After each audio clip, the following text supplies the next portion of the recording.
I'm Geoff Nemnich. And I'm Rick Paulette. And we're the hosts of The Last Stand. Coyote hunting is my passion. And coyote calls are my livelihood. And together we aim to bring you the best predator hunting tips, tricks, and tactics, right down to The Last Stand. The Last Stand, presented by LuckyDuck Predator Calls. We are the masters of deception. Swagger bipods. Shoot with confidence, shoot with swagger. OnX Hunt. Know where you stand. Hornady. Accurate, deadly, dependable.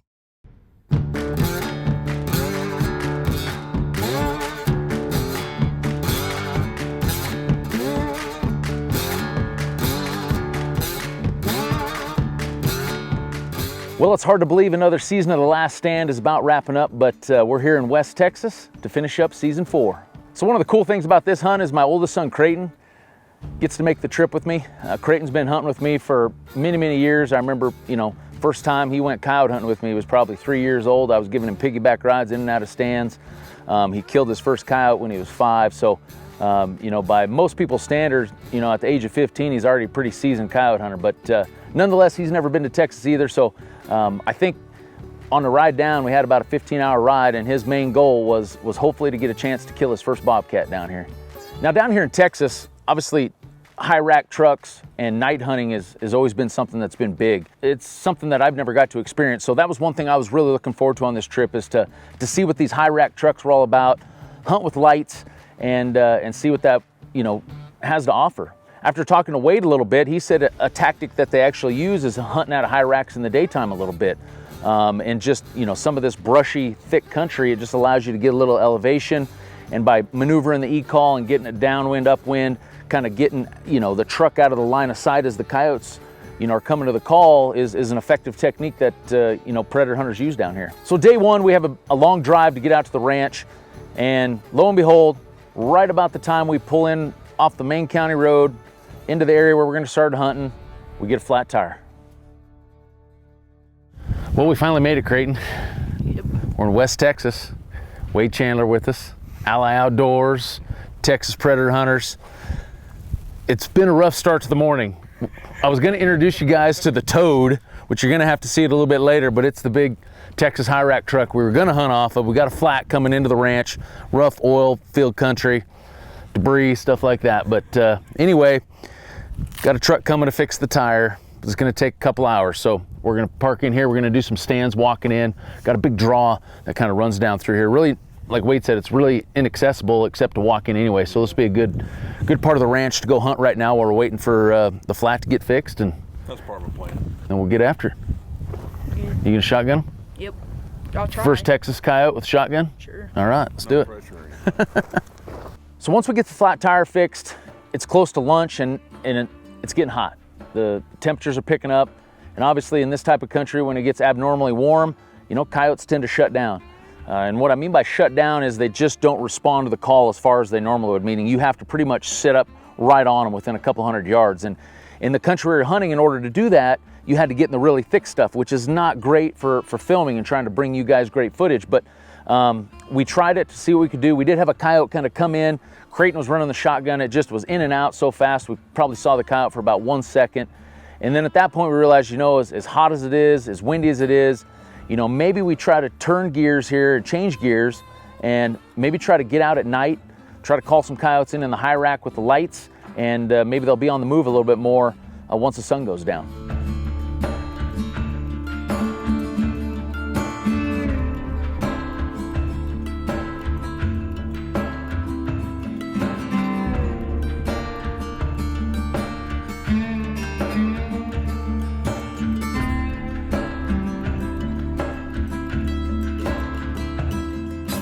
So we drive back that night.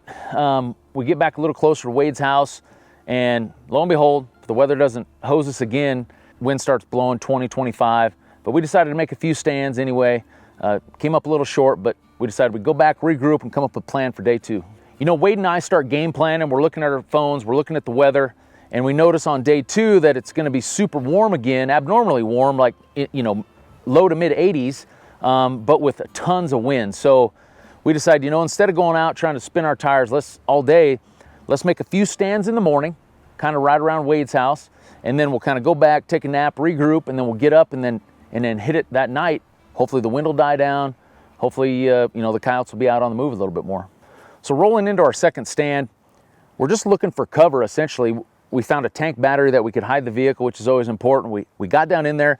There was kind of these low-lying draws, and down in there, it doesn't look like much if you just looked at it from a distance, but what you get is in these low-lying little draws, the grass is a little higher, there's just a few extra mesquites in there, and that's where the best cover is, and that's usually where the coyotes are gonna be.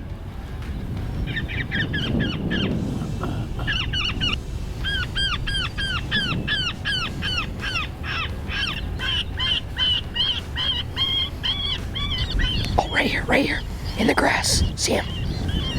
See him? He's got his head sticking up.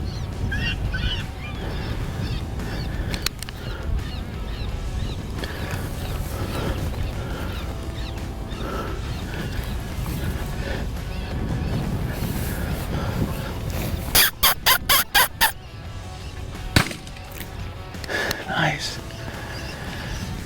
Great, rolled him with the shotgun. I really thought that coyote was too far. I think, you know, it worked out great for the camera because, you know, the coyote showed up and he was kind of right behind this tree, and I thought he was going to go for the wind, and I thought Wade was going to shoot him, and then he just kind of turned around and kind of made about a 20-yard circle out in front of the call. I really didn't think Creighton was going to shoot. He was just getting ready to stop, and I was going to shoot him, and I got to watch Creighton roll him up with the shotgun and scope. We earned it.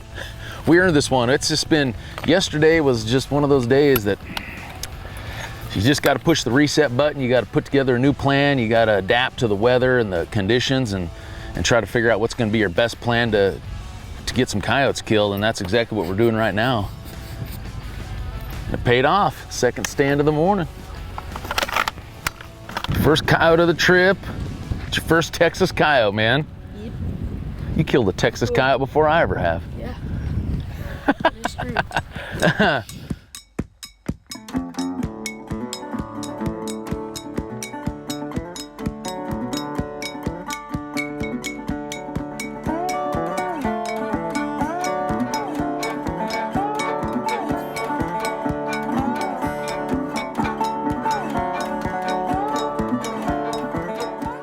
So after calling in our first coyote in Texas, we're excited. We think, you know, maybe we can get on a little bit of roll, but lo and behold, we make 3 or 4 more stands. Don't see any other coyotes or bobcats or anything like that. The wind picks up. We decide to head back and regroup for the night in the high rack with the lights.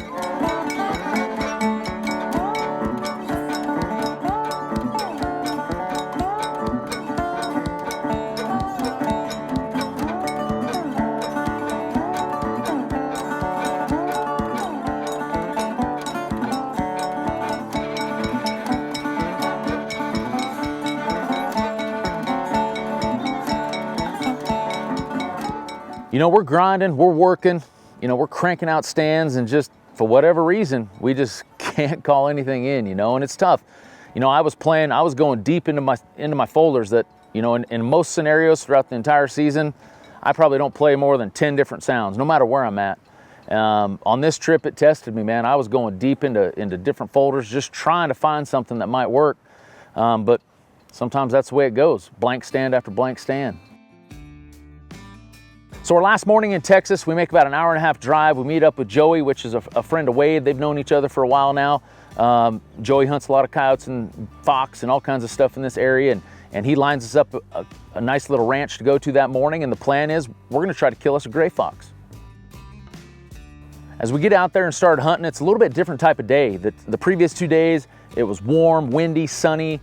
You know, we get out on the last day and it's overcast. It starts drizzling on us. It's just it feels like a different day. So we're hopeful that maybe, you know, different weather conditions, maybe have the animals moving a little bit more. Maybe it'll increase our odds of calling something in. So first stand of the morning, you know, when you're targeting grays, a lot of times down here, they like, the guys that hunt them a lot like to look for the right kind of cover, you know, whether it's little rock rims, more brush. It just seems like the gray fox are more conducive to living in those type of areas. And this stand, we actually walked up over this little rim and we got down on kind of this rocky canyon side, and started calling. Well, we had 4 guys on stand. I'm sitting there with Creighton with shotguns. Joey goes around kind of on the upwind side, and then Wade kind of sat up on the rim up top a little bit high, kind of covering the downwind.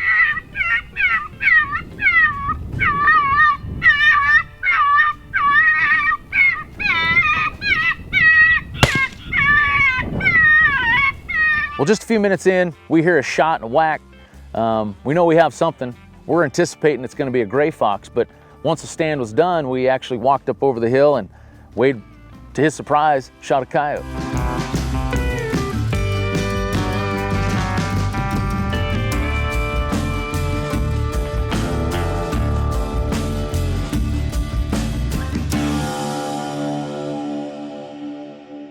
So we're plugging along, cranking out stands. And pretty soon we get back into the rut of blank stand after blank stand. And after we killed that coyote on the first stand of the morning, we went about 5 stands in a row without seeing anything else.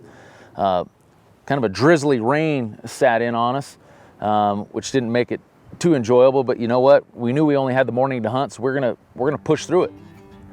We finally got down onto this big wash that was in front of us, and a place that Joey said, you know, usually pretty good for fox and bobcats, and you know, just because of the cover and the thickness of the vegetation and things like that. About the 3-minute mark, I'm playing Lucky Pecker, and I notice Creighton down below has a little bit better vantage point looking up the draw to the left, and I notice they see something. Wade and I hadn't seen anything yet, but just about a minute later, here we look across the draw, and we see a bobcat cutting through the trees at about 80 yards. Right in the bottom. It's gonna be right in the bottom. Cat right over there between the trees. I mean, if he comes all the way to the Coal Creek, could kill him probably in those cactus.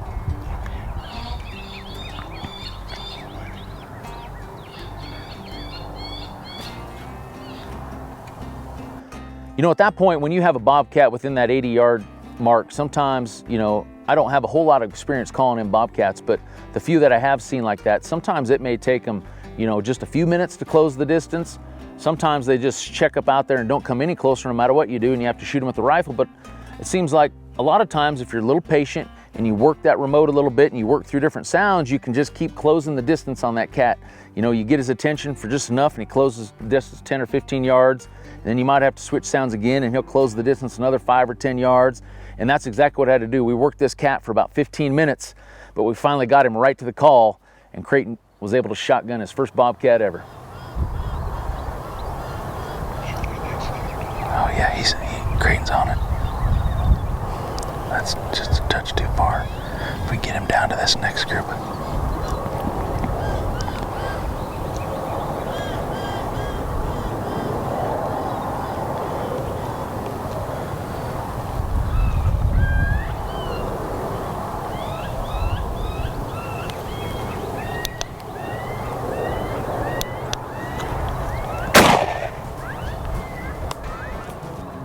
"20 minutes, man. That was 20 minutes into that stand. We saw that bobcat, what, about 90 yards over there, 100 yards, like 4 or 5 minutes into the stand. They actually saw him come from the left and he just worked his way up. That's my experience with the call. You see him about under 100 and then it takes you 10 minutes sometimes to work him the rest of the distance, you know. I just kept going back and forth from a little squeaky bird and a different bird, a little rodent, little rabbit. He'd come, he sat over there, 60, 80 yards just licking the rain off himself for a long time, and they check up, and here they came, and I was working the decoy a little bit. I'd hit it and let it go a little bit, and kind of finished him there that last little bit. That was awesome, man. Look at that thing. Look at the claws. What was that, about 20 yards? Yeah, Look him right down. he was just sitting there wiggling, and I'm like, You did great. I should have let him tackle it. I should have let him tackle it, but he would have taken off running. No, we had a great angle from where we were. We had to call on him. That was awesome. That's sick, dude. Well, you're only a gray fox away from the Texas trifecta, man. Yeah, the predators. All with a shotgun. Yep.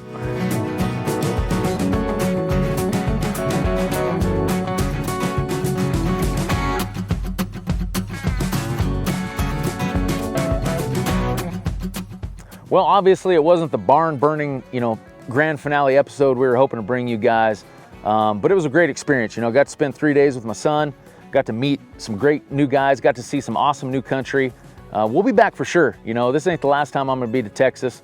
We've already talked about plans to come back and do this again at some point in the future, so stand by for that one. We know the hospitality down here has been amazing. Wade and Brooke put us up, fed us. Brooke cooked some amazing meals for us. And while we're on that subject, Brooke, I know you guys are watching this. Wade would like to know if you'd marry him. Now, if you're watching this, you may never know what the answer is, but maybe Wade will jump on the comments of this video and let everybody know what she said. Well, guys, hopefully you've enjoyed season 4 of The Last Stand. We've sure had a blast filming this season for you guys. Put dang near 100 coyotes on camera in 5 trips, which is phenomenal for us. And we got to see some new country. We got to meet some new people. So hopefully you guys enjoyed all the episodes. Stay tuned. Season 5 will be coming out next fall. We've already got some plans in the work. Rick and I got some new places we're going to go. Might even touch on some old places we've been before. But we're excited to put together a plan and bring you guys some more footage.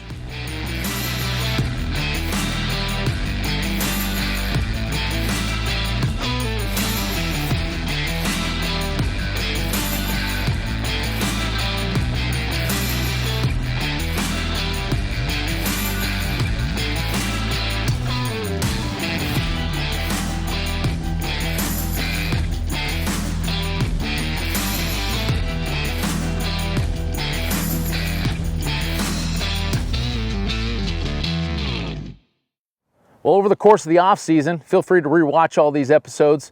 Nothing like a good rerun. But if you're looking for more coyote hunting content, I do put out a podcast called Eastman's Predator Pros.